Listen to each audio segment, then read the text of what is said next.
advisory board with lived experience to guide the policy of the client experience, continue modernization to provide user-friendly digital systems like online accounts, support smaller communities to attract and retain newcomers, providing the right services around the country, and frankly, review our service standards so that our processing times take into the conditions that people are actually facing, because at the end of the day, we're always dealing with humans.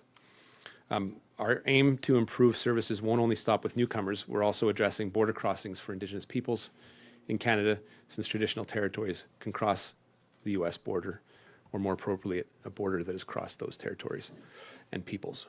Second, we need to better align immigration programs, systems and services with Canada's labour market. This is what we've heard consistently from stakeholders and all those that speak to us on a daily basis about their needs, for example, in the construction industry, in the healthcare industry, making sure that we are aligning properly that supply to the demand. By aligning our systems with the needs of workers, we'll give and continue to give ourselves a competitive advantage by linking sectoral, regional, and industrial strategies to our immigration plan. We can help drive growth in priority areas. All this work won't be done overnight, but the work is underway, and this was an important element that was brought to us as part of the consultation that began in February. Pour prendre des mesures immédiates, nous avons trouvé de nouvelles idées, un poste de dirigeant principal de recrutement de talents étrangers pour déterminer les besoins futurs des travailleurs et définir une stratégie d'attraction plutôt à long terme pour le recrutement de talents. Lead global skills missions and partnerships with government representatives will be a key task. Align our international student admissions and postgraduate work permit program to current and future needs of Canadians. This is an open element that I announced on Friday, which will be work that will be continued as we hear the needs to align those talents with the skills needed in the labour market.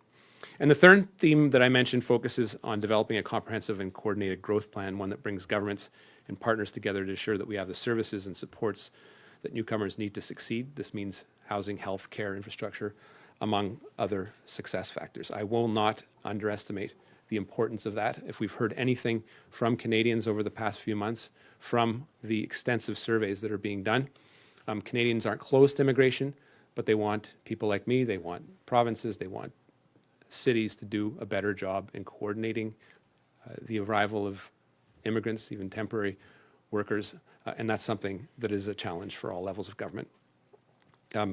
It's also why we, and particularly in the context of a housing crunch that has very little to do with immigration and has been 30 to 40 years in the making, will continue to prioritize trades and skilled workers in construction. I'm looking at a number of options within my department to make that stream more attractive to foreign workers, including credentials, having support from unions and employers to make sure that those construction jobs that are needed, we predict about 100,000 over the course of the time we need to build all the houses we need for Canadians. That will not all come domestically, it'll have to come from abroad. Similarly, we've heard and we've made medical staff and nurses an immigration priority and offered newcomers priority entry because of their education and experience in healthcare.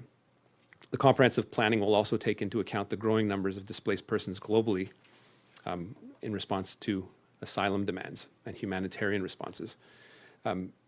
Again, the issue here is coordination and meeting the needs of Canadians that have asked Canada, their governments, to have open hearts, but also to plan better to the immigration and movement of people that we are seeing in mass numbers and unprecedented numbers across the planet. And that is not going to end anytime soon, despite our geographically favorable position as a country in Canada. I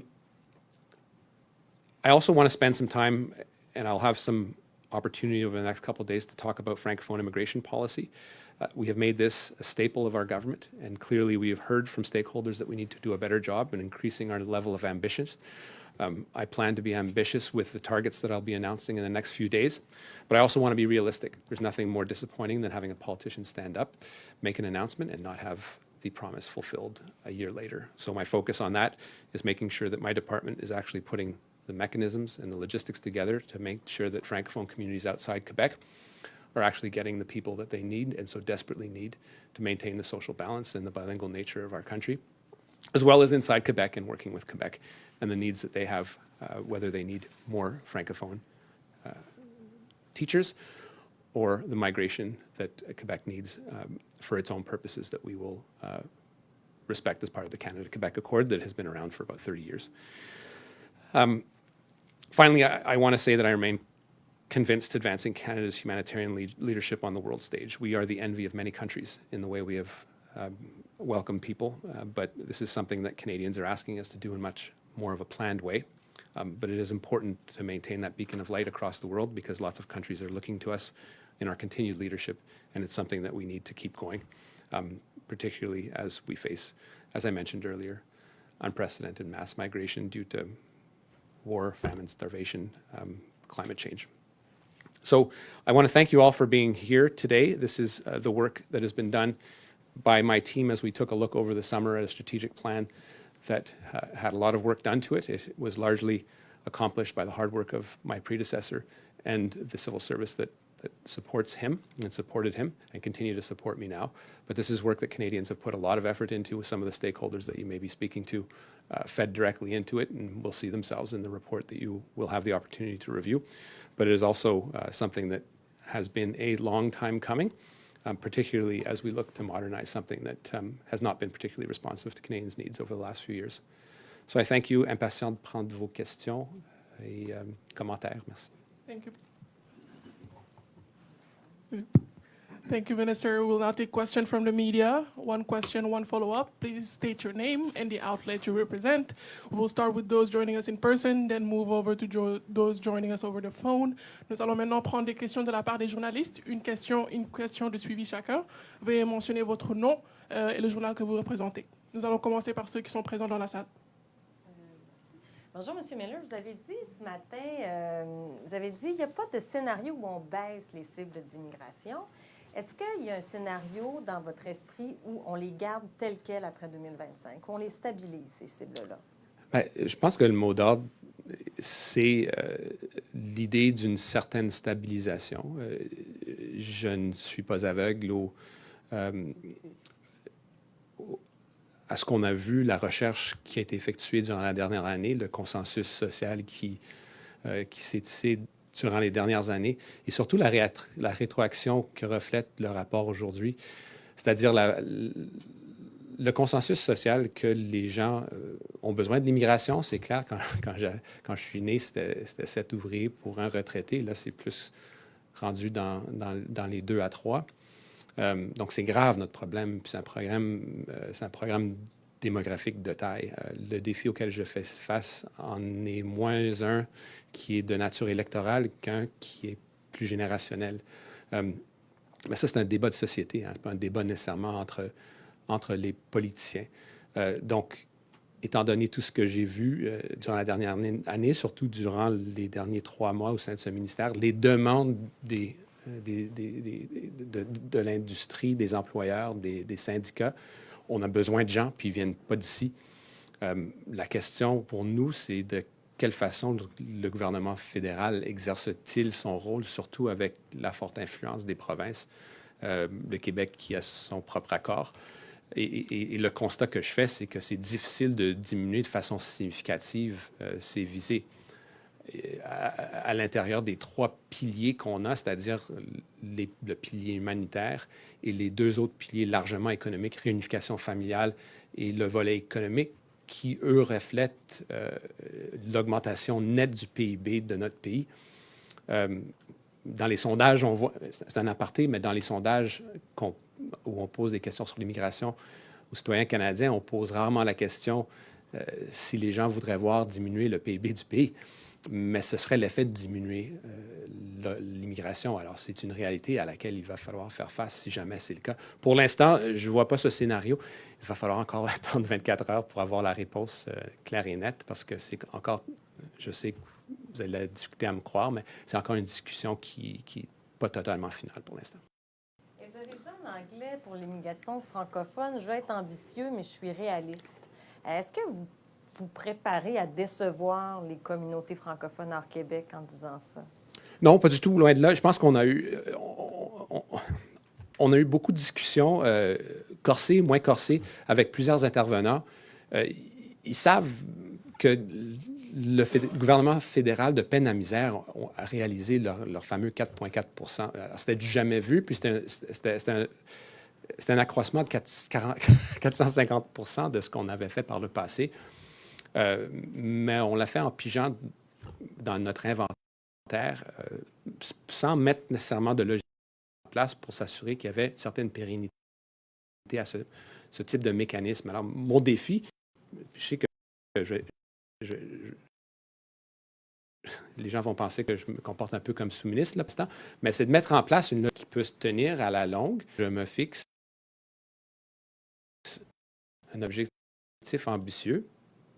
Prenons par exemple un scénario de 6 miettes qui est d'année en année, parce que ça va prendre plus que 6 et j'en passe. Mais pour l'instant, une mécanique pour le faire, on l'a fait un peu à l'emporte-pièce. Je veux critiquer quoi que ce soit, mais on l'a fait. Donc, c'est un bon résultat. Mais au final, comme je l'ai dit, je ne sais pas si je l'ai dit en anglais ou en français, mais le pire, c'est d'avoir un politicien qui fait des annonces avec des objectifs très ambitieux, puis durant l'année, ne fait absolument rien, puis on ne rencontre pas notre objectif. Ce serait décevoir d'abord et avant tout les communautés qui demandent une immigration. Est-ce que l'immigration, c'est la solution à tout pour les communautés francophones hors Québec? La réponse, c'est non, mais c'est un facteur énorme. Alors, ce n'est pas une question de décevoir qui que ce soit. Je pense que les gens seraient plus déçus si je me fixais un objectif ambitieux. Tout le monde dirait quel bon fin ministre, mais un an après, c'est la déception totale. Alors, ce que je veux plus faire, c'est de m'assurer que les choses soient mises en place, quitte à pouvoir mettre des objectifs encore plus ambitieux. Utile pour un ministre qui est en place depuis 3 mois de comprendre toute la mécanique de son département, mais pour l'instant, je ne suis pas confiant. Je pense qu'elle traite à la mécanique, mais c'est quelque chose qui va se dessiner durant l'année à suivre. Next question. Prochaine question. Ryan Templeton, National Post, sir.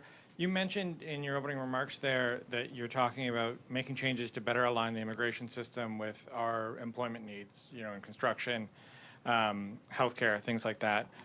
Are you proposing here then changes to the point system as it operates? Because I know the previous minister made some changes to that. I'm just wondering if you're proposing to go further than that.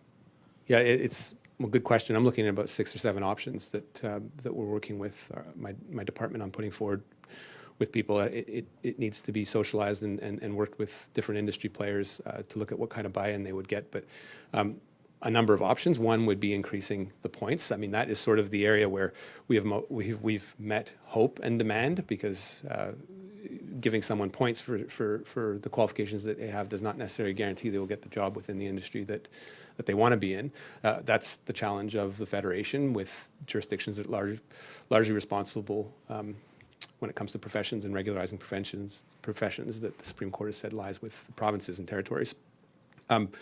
So not just that, because I think it's important to have the skill set. It's also important to have people and organizations that will train up people that come into this country and get them up to the level of expertise that they need to, in this case, build houses, whether it's industrial or residential. 2 different types of demands in that areas. Looking at the industry codes that we are actually looking for in a more scientific way, whether it's roofers or welders, that is an important consideration that gets into different levels of granularity, but it goes to the efforts that we're trying to make to really align the skill set with the needs that are there. There's a huge aging out in the construction industry that people are really scared about, and I think that is a looming challenge. If we just don't have the people, we will not be able to build the houses that people want to build. There's also options that we're looking for, because we don't want to continue to be too addicted on temporary foreign work, to make sure there is a pathway to permanent residence for those people that come here and help build the country. And whether that goes through a mechanic of being able to leverage people that are in this country that have fallen out of status or have an irregular status in this country, that's also a couple of options that I'm sort of freewheeling in front of you with a ton of cameras on me, but it is an internal policy process that we want to look and work with unions, labor, industry, to make sure that we're actually responding in a nimble way to their needs. And I would put in this the role of the provinces too, that have been working to work on that foreign credential recognition, which is a huge part of this puzzle that remains only partially solved. Thanks. And then you mentioned aligning international student numbers better with, I think you said, demand. What does that look like? And is that demand from the institutions, because we've seen they've increased it threefold over the last decade, so they certainly see the demand, or is that demand from industry in terms of having those international students work in Canada?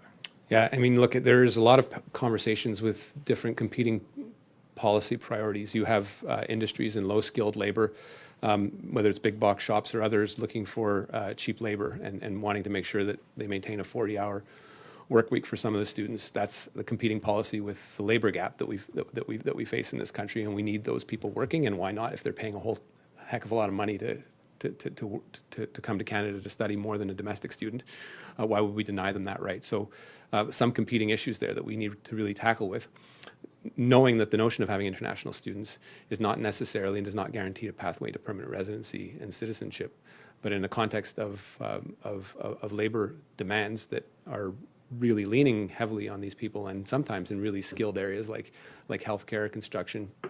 Some of the people I saw at Sheridan College this weekend are people that will want their postgraduate work permits more better aligned to the needs of industry. The postgraduate work permit program is not something that's been reviewed really in a decade.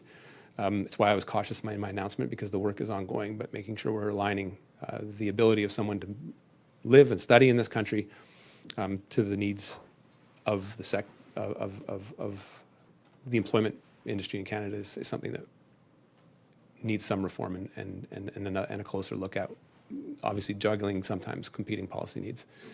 That's over and above the discussions on the integrity of the system and fraud that we were tackling first and foremost, and then the role of the provinces to kind of fix a problem that has been nothing but growing in the last few years. Minister Miller, Therese, Global News. You've said that Canada is not planning on dropping immigration levels, but given the housing crunch, given pressures on the healthcare system, how confident are you that Canada will be able to absorb a record number of newcomers at this pace? Yeah, and again, it's something that we need to be very, very careful and mindful of, particularly in the public discourse that we entertain. We often look on the supply side, not the demand side of what is achieved here. I think speaking of these immigration levels in economic terms is crucial to its acceptability by Canadians. The healthcare industry, nurses, dentists, pharmacists have a huge proportion of immigrants or newly arrived Canadians associated with them. And if we are going to, in the context of an aging population, be able to give Canadians the services that they're entitled to and have expected Canada to, and are the signature of who we are as Canadians, a free and open healthcare system, we need immigration. Not looking on immigrants as a drain on the system is a key sort of more than real, but it's also psychologically important for continuing to create social consensus around immigration. So too in the construction field. I think by proportion,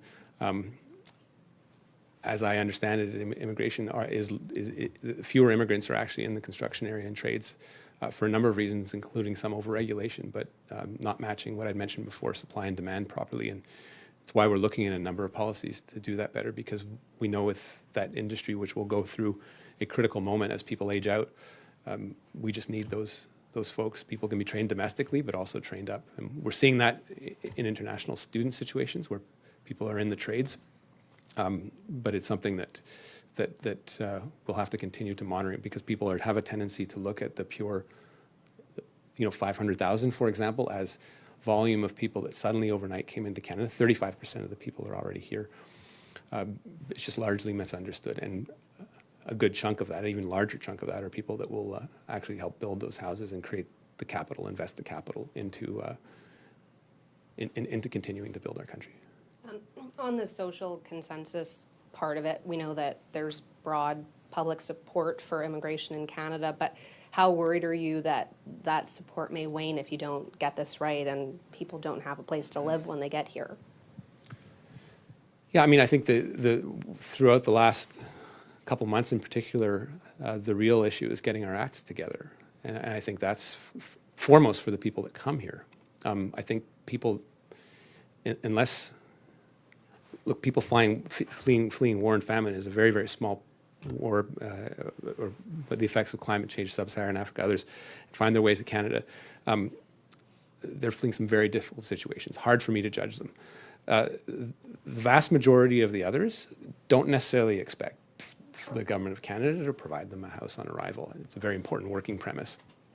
At the same time, this is again an issue of failure of planning in terms of the housing crunch, something that's been in the mix for 3 to 4 decades. As a result of the failures of previous conservative and liberal governments federally to address this issue, and provinces as well. Provinces have a huge role in this, and as we talked, this is the sort of the subtle genius of the housing accelerator is you're not lecturing cities and towns, you're actually creating incentives for people to buy in. So you're not automatically getting into a fight with the jurisdiction. You're actually creating the incentives for people to start building and for people to start densify. If you look at other similarly situated countries, we were, well, just look at the size, but even within cities, we were relatively not dense. This is something that we can work on, and it's something that my colleague and my predecessor, Sean Fraser, has been focused on. Again, we can't do it alone, which is why we need everyone on board on this. Oui, bonjour, M. Miller, Pascal Vachon pour TFO. Je me demandais, est-ce que vous sentez une pression à plafonner ou à maintenir les niveaux en immigration après vos discussions avec les provinces, avec les gens dans le milieu? Est-ce que vous sentez une pression? Moi, honnêtement, ça dépend. Je pense que toutes les provinces, territoires ont leur propre demande à l'intérieur des rubriques, que ça soit plus d'autonomie, que ça soit plus de gens dans telle ou telle industrie. J'ai pas fait l'exercice, mais j'ose croire que si je mettais toutes les demandes ensemble, on serait bien au-delà du 400-500 000 de gens qui se trouvent généralement dans les visées de nos plans. C'est important pour le gouvernement fédéral d'avoir un rôle d'organisation, c'est notre juridiction, mais aussi de pouvoir cibler et guider la conversation sur l'acceptabilité sociale des immigrants, l'importance d'arrimer l'offre et la demande. Mais c'est clair qu'on voit des pressions dans toute situation où il y a des crises ou des défis, surtout dans la crise au logement. Puis il y a cette tendance de regarder le volume, puis malheureusement de l'associer à la réponse facile ou à une solution facile, c'est-à-dire l'immigration. Et le défi, c'est de décortiquer tous les différents canaux, des façons dont les gens viennent pour contribuer à notre pays, et de se dire, bon, ben voilà, ce sont des gens qui contribuent de façon nette à l'accroissement du PIB, à assouvir les demandes dans les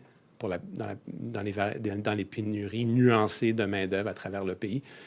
Si je sens la pression, il y a toujours une pression dans ce que je fais. Mais c'est clair que cette discussion est plus à l'avant-plan qu'elle l'était il y a 2 ans, je ne vais pas le nier. Une question sur l'immigration francophone. Il y a plusieurs organismes francophones qui vous demandent une cible de 10-12 %. Est-ce que vous ne sentez pas, si vous parlez de 6 % notamment, vous ne sentez pas que vous contribueriez au déclin du français au Canada ou au déclin du poids démographique des francophones si vous allez en bas de 12 %? Bien, tant et aussi longtemps qu'on ne l'aura pas rétabli, je ne vais pas être satisfait du résultat. Pour moi, comme je l'ai dit à votre collègue, c'est d'avoir quelque chose qui est réaliste et réalisable. Puis je veux pas tomber dans le cynisme et faire une annonce qui ne serait pas réalisable sans avoir les mécanismes en place de pouvoir répondre aux défis, un défi très important. Alors, c'est la raison pour laquelle vous allez voir les niveaux qui sont fixés dans les quelques jours à suivre. Mais moi, mon défi au courant de la prochaine année, c'est de vraiment travailler avec mon département pour s'assurer qu'on a les mécanismes en place pour favoriser non seulement l'augmentation du volume, c'est-à-dire l'augmentation du numérateur, mais aussi de l'intégration qui n'est pas qui est un défi de taille. Hein. Vous n'allez pas demander à un couple parfait francophone du Vietnam ou du Cameroun ou de la Belgique du jour au lendemain d'être le porte-étendard du fait français hors du Québec. Ce serait présomptueux. Mais je suis sûr qu'ils le feront s'ils se trouvent accompagnés, puis dans une communauté où ils se sentent bien, ils ont accès à l'école et des ressources. Alors ça, c'est un défi d'intégration qui nous incombe, mais qui relève aussi des provinces. Maury Wolf from the Globe and Mail. Right. You said that housing affordability would be a key factor when you're talking about levels. Well, you said that housing affordability would be a key factor when you're talking about working out the levels of immigration. But clearly, they differ across Canada. I mean, the price of a flat in Saskatoon is very different from one in Toronto. Are you envisaging, linking immigration to location, or are you talking about broader restrictions based on housing affordability? If you could just expand on that, that would be very helpful.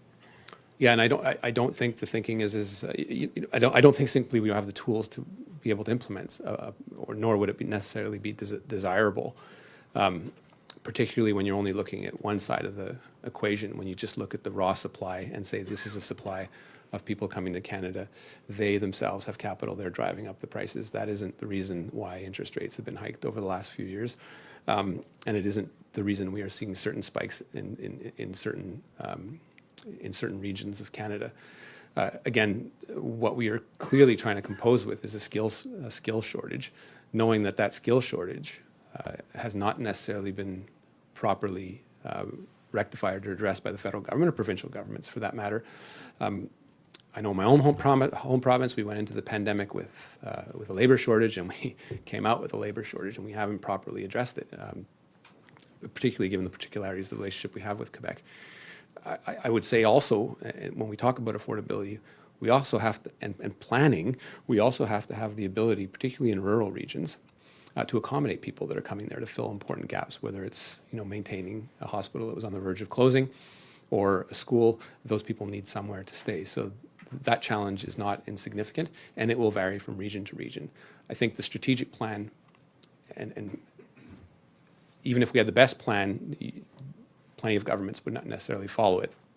But it is something that is important as a guide for us to look at where the challenges are and to make sure we're reflecting on it. So I don't want to confuse correlation with causation, and I don't want to pretend that this is a linear discussion, but it's certainly something we need to be sensitive to, particularly given the volumes that have generated, at least in the aggregate, these discussions that we're seeing that are more in the public eye in the last year or so.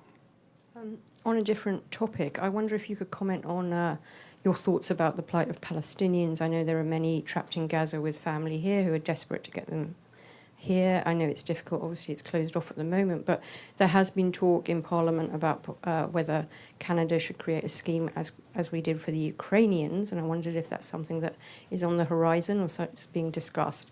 And equally in Lebanon, I gather there are people who have family here, and of course the Canadian government has said advise them to leave, but there are long queues to get visas if the accounts of some families can be credited. So I just wondered if you had any thoughts about that. I have a lot. I think that what's going on in Gaza is a humanitarian calamity. Our focus primarily as a government is getting out Canadians and their families from Gaza. There's a shade over 400 there that are trapped. That needs to be and remain our primary focus. We are planning for all eventualities and planning foremost to make sure that there isn't an escalation of the conflict, but we are planning, particularly given the volumes of Canadians and the family members that live in Lebanon, to make sure that were something to arise, that we are properly prepared to respond quickly. Obviously, there's been no triggering event as of yet, but it's something that we are working on really hard. As to the theoretical, I don't want to entertain the theoretical of what happens if. We are trying to prevent the if, and I think that is and will remain the focus for now. But obviously, very conscious of what's been spoken about and in terms of potential resettlement. But again, I can't comment on it publicly at this time. Hi, Minister. Yesterday, your department sent emails to the would-be Afghan migrants who still have applications pending and are waiting in Pakistan. The note told them to not leave their guest houses because of concerns Pakistan would arrest or deport them. It also told them to actually email your department if they do get arrested, and also noted that your department can't help them regularize their stay in Pakistan even if their application process to Canada is completed. do you expect a migrant in a jail cell to be able to email your department? And what hope is there for these folks at this point, given you've reached your goal of 40,000? So I do not presume that a migrant in a jail cell will receive any form of communication. I am very concerned about particularly our clients that we make commitments to in Afghanistan, often living in really, really difficult conditions with fear hanging over their head. I briefly had the chance to speak to the interim government's Pakistan's Minister of the Interior very briefly on Sunday to express my concerns about the potential removal of Afghans into Afghanistan and my concern at that level.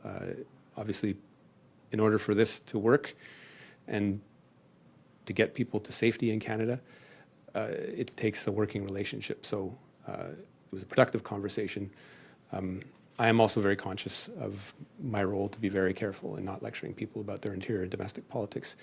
And it's something that for the sake of those that we are trying to serve and get out of Afghanistan, I'll be very judicious publicly in speaking about, Rafi. That said, it was a very productive conversation, and it's work that will be ongoing. I have said time and time again that the 40,000 number is not a ceiling in and of itself, because we do have to look at what our commitment was to Afghans and those who served us when we made it a couple of years ago, and to make sure we fulfill that to the best of our ability, knowing that we are working in a very difficult operational environment, difficult in Pakistan, difficult in other partner countries, but even most difficult inside Afghanistan.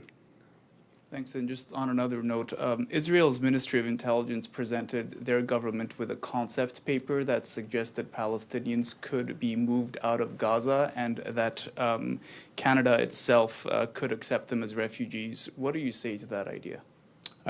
Hard to speculate on it. We are open to those fleeing war. This is a war. At the same time, it's something that it's very difficult for me to speculate publicly on. I haven't read the report, would have to read it. But again, the focus, as I mentioned to your colleague, is to get a humanitarian corridor open to welcome Canadians and their families out of Gaza. It is still very much a pressing concern and one that remains unfulfilled yet. Bonjour, Monsieur le Ministre. Antoine Trépanier du journal Le Droit. Le Conference Board puis l'Institut sur la citoyenneté a annoncé ce matin les chiffres concernant les immigrants qui partaient du Canada après être arrivés au pays. Depuis les années 80, ces chiffres-là montent constamment. En 2019, on parle de 67 000 immigrants qui ont décidé de partir. Comment vous réagissez à ces chiffres-là, à ce rapport-là? Puis comment votre plan d'aujourd'hui peut répondre à ça, finalement? Ben, sans savoir les raisons particulières pour lesquelles les gens choisissent de quitter le pays, difficile de vous donner des réponses concrètes. C'est clair que si on peut en découler une thématique, oui, peut-être le coût d'y vivre, de vivre au Canada, est difficulté d'intégration. Les gens aussi, quand c'est des migrants de type dit économique, ils ont leur choix de pays aussi. Hein. Donc, d'une certaine façon, on veut ces gens-là, on veut qu'ils s'intègrent parce qu'ils apportent du capital au pays. Ce ne sont pas nécessairement des gens qui sont désespérés. Il y a un certain désespoir qui pousse les gens à venir au Canada. Je ne leur enlève rien.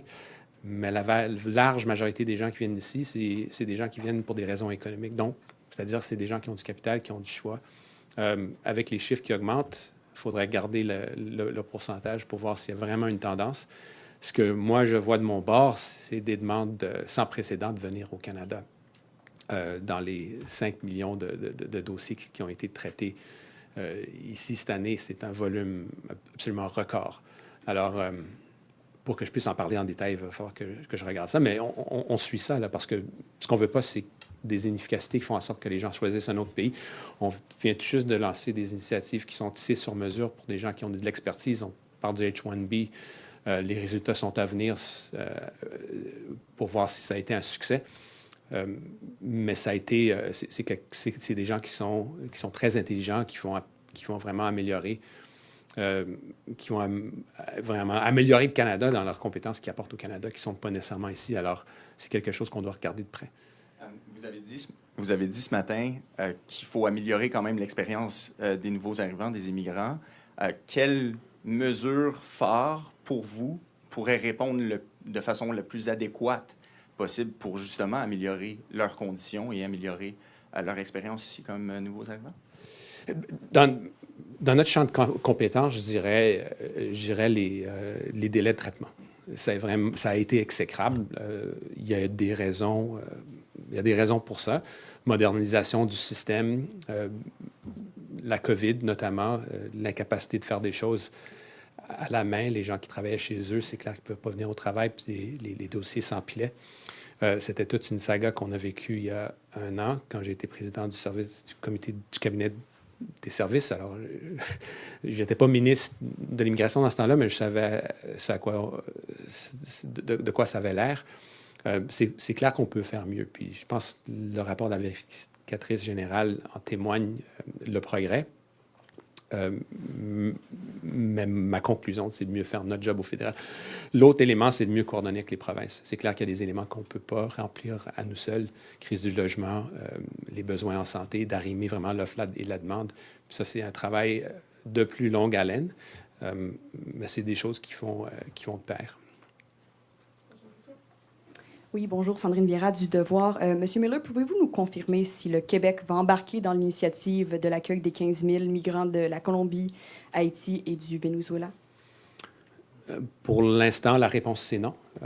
C'est une réponse qui me désole, surtout étant donné que c'est avec un partenaire stratégique, c'est-à-dire les États-Unis, qui veulent en sorte une soupape de sûreté, de sécurité pour des gens qui fuient certains pays de l'Amérique du Sud.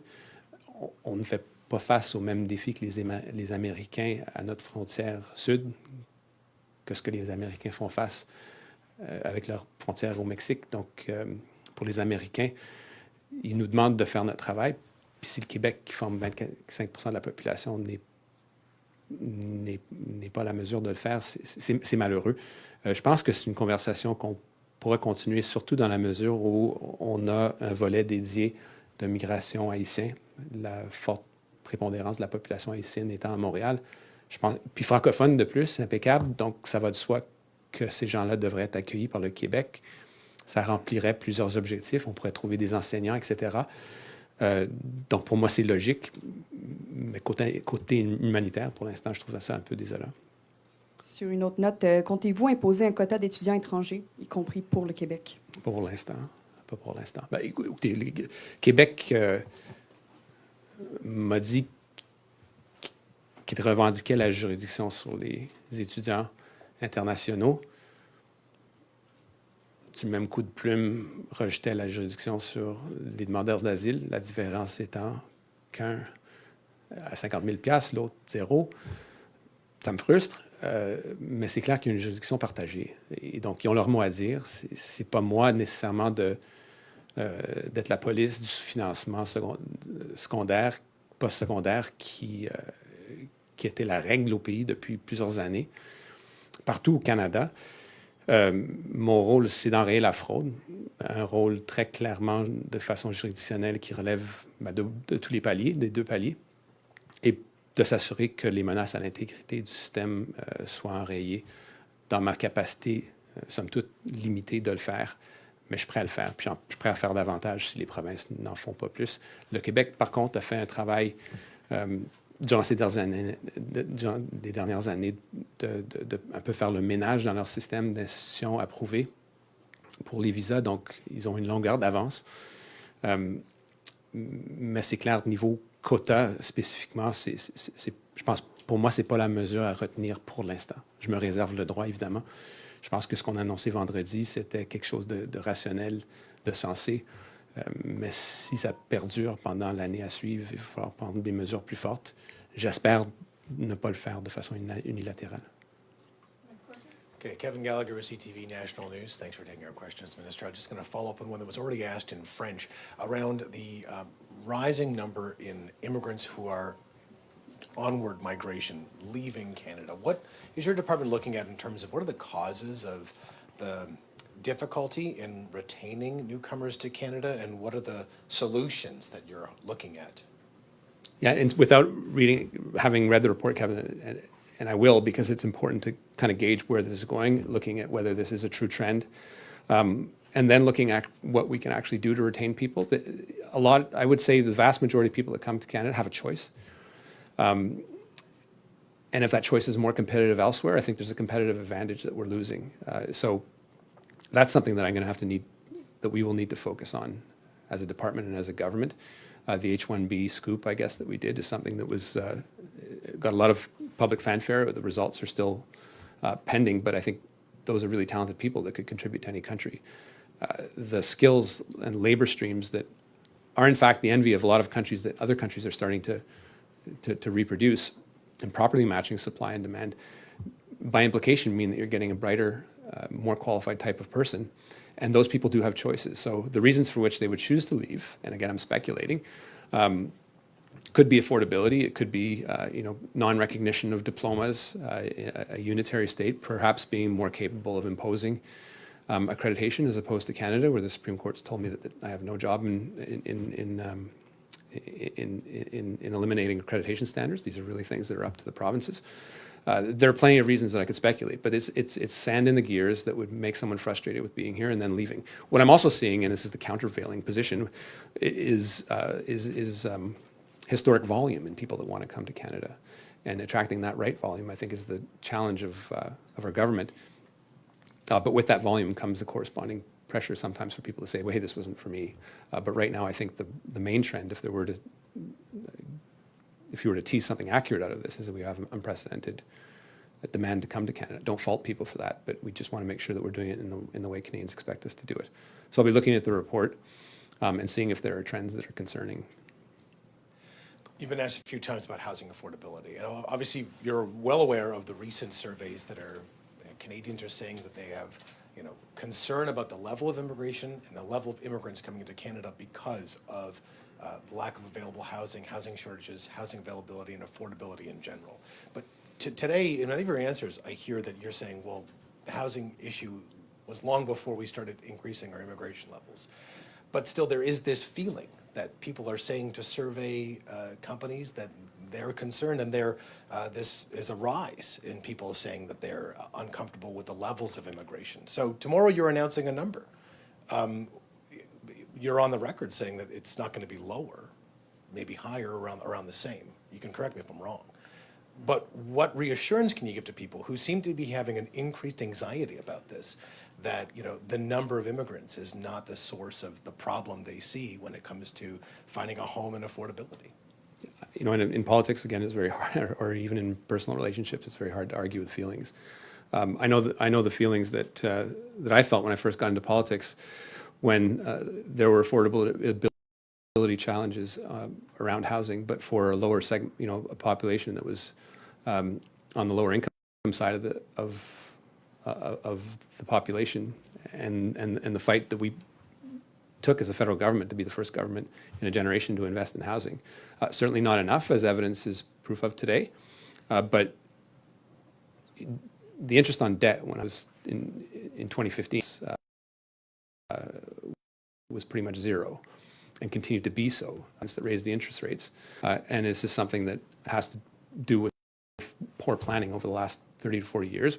It's having done better than others, but clearly a crunch that is being felt as a generalized fashion. So that person renewing their mortgage, they're feeling a crunch that perhaps at the house that an international student's looking for, or someone that has just gotten to this country. Sometimes, even though it's the same apples and oranges. Again, I'm trying to rationalize a debate of feelings, and clearly it's something we need to be sensitive to.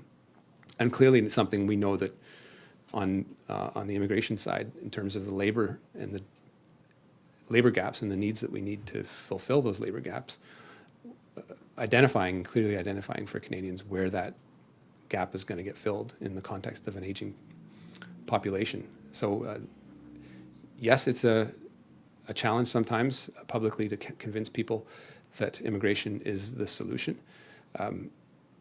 Again, we never ask in our polling whether people would want a reduction of the gross domestic product were they to reduce immigration, which would be the net result of things. But again, doing it in a way that's uncoordinated leads into that feeling of uncertainty and the feeling that Canadians are being hard done by. I wasn't trying to sound cavalier to say this is something that's been happening for 30 years, because it is urgent, and it's urgent that we address it. I think you've seen my colleague Sean Fraser out leveraging a lot of the announcements that we've had on the housing accelerator and highlighting a lot of the builds that the federal government's been responsible for. Again, this is the net conclusion that of all my meetings with people over the last few months, particularly in this ministry, is to do this in a coordinated way and in a way where we're not looking like we're out of step with provinces that are putting effort into it. We will now take one question over the phone. Edith? Thank you, merci. As a reminder for participants on the phone, you can press star 1 if you have a question. Vous pouvez appuyer sur étoile 1 si vous avez une question pour les médias au téléphone. Nous avons une question de Edith Bergeron, la presse canadienne. La parole est à vous. Oui, ok, je présume que c'est moi. Je m'appelle Émilie Bergeron. Donc, je m'entends en écho, je ne sais pas si c'est possible d'arrêter ça. Donc, juste, M. Miller, sur la volonté d'intégrer les enjeux de logement, d'accès aux soins de santé, la planification des infrastructures au moment là, de faire la planification des niveaux d'immigration.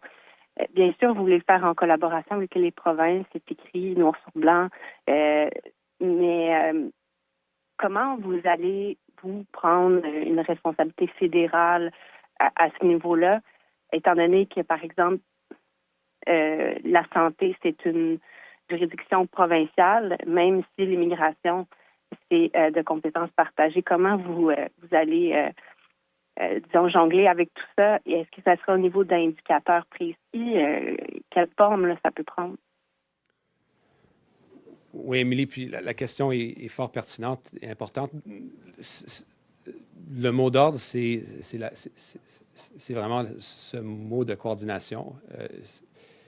C'est clair qu'ayant identifié les grands enjeux et les grands indicateurs macroéconomiques, que très vite, il va falloir parler spécifiquement de ce dont vous parlez, c'est-à-dire quels sont les emplois qui sont désirables, dans quelle partie de la région, les grandes lignes qu'on a pu établir ces dernières années sont plutôt conceptuelles que précises, c'est-à-dire on savait qu'il y avait une pénurie de main-d'œuvre, il y a des qualifications auxquelles on donne des points, les gens arrivent ici, puis ils se débrouillent.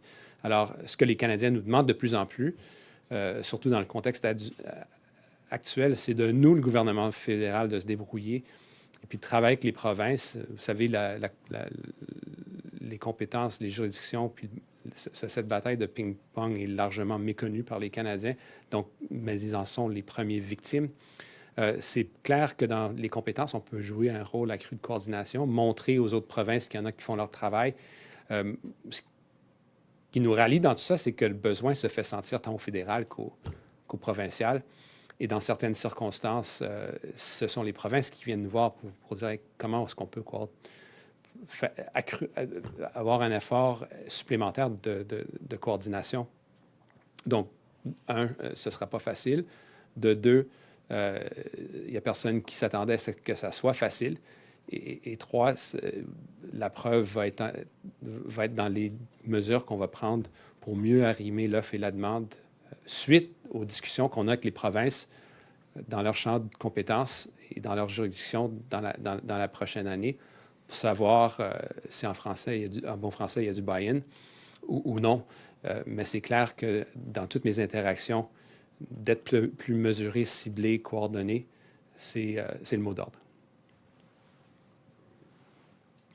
En suivi, vous avez dit tout à l'heure que pour ce qui est de l'annonce de demain sur les cibles, vous avez dit que ce n'est pas une décision tout à fait finale, pas totalement finale, même si vous avez dit à ma collègue qu'elle a peut-être de la misère à croire ça.